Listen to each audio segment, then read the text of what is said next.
Thank you very much, Cynthia, and Ian for having me here tonight, and the organizers of this event. Hopefully we're not addicted yet, but I do enjoy it. So, and in that context, I want to talk tonight about Seven Oaks and about why Seven Oaks is excited about the republication of Ian's book.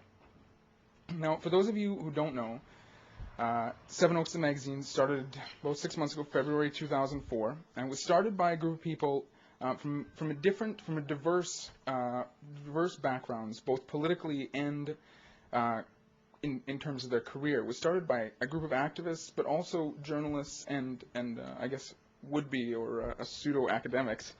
With well, that's also with the intention of trying to expand the space in Canadian culture for a discussion of culture and politics and resistance. And I think we took it upon ourselves, I mean, certainly the founders did when it was started, to include in this discussion the history of radical politics in Canada, and to write this history from a perspective that's both politically engaged now and I think critically and politically engaged with that history. Thinking about off the top of my head some of the articles that have addressed these topics, we've included material on the civil rights movement in New York after World War II. We've included a 3-part series on the history of May Day, both locally and internationally, and its role. And recently we published an excellent article by David Bacon on the San Francisco General Strike of 1934, looking back 70 years later. And it continues beyond that. We've had a diverse collection of articles by a variety of writers, set both in international and local affairs, discussing this history. And I want to talk a little bit about why we think this commitment is so important.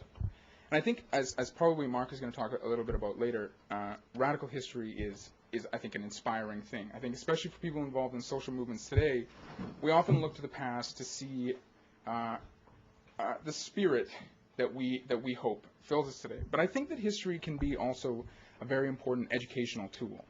And I don't mean that necessarily in a didactic fashion. I don't mean necessarily that we need to use it to teach so much as we can, in looking for ourselves in history, learn something about ourselves. And I think this is true both for the left as movements and the left in the context it operates, socially and in a more objective fashion.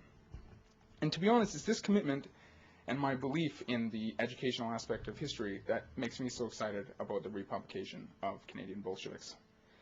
It's an excellent example of this sort of politically engaged history. I think part of its appeal is in its history, as Ian will talk about, I'm sure, later, about its ability to debunk a lot of myths about the CPC in its early years, but also to accent and emphasize the fact that the 1930s CPC, Tim Buck's party, was not the party that it was in 1921 or 22, and that the party that came out was the result, and even the party in 1921-22, I think, was the result of considerable political struggle between people here in Canada and abroad.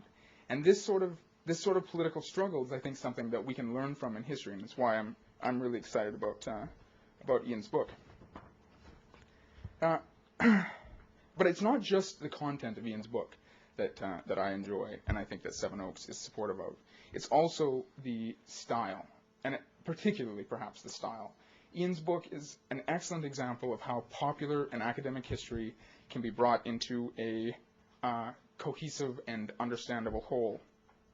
It's written in a clear and compelling fashion and avoids the jargon that a lot of, I think, left-wing historians tend to fall into. It's also, as I've said, really well researched, but it doesn't at any point condescend to its audience. Sometimes people with the kind of research focus that Ian clearly has try too hard to hide the evidence of what they're saying, and I think Ian places it clearly in a language that's accessible and expects his readership to be involved enough to criticize it. Altogether, I would say it's a work with the scholastic rigor to make a strong argument and the engaging style to make the arguments interesting to read. This combination is why Seven Oaks is excited. We feel strongly that works like Canadian Bolsheviks contribute to a cultural discussion, both within traditional wings of the left and outside of them, that is absolutely necessary in this country. An increasingly corporate media, coupled with a school system that totally fails to account for working class history, makes a book like Ian's and a vibrant discussion about it more important today than ever. we hope that we can, to some extent, continue with this mission ourselves, continue in this way ourselves. Canadian Bolsheviks is an important addition to Canadian history, but it's also an important addition to this space. And that's why I want to thank Ian, and thank you for joining me in celebrating the re-release of Canadian Bolsheviks. Thank you.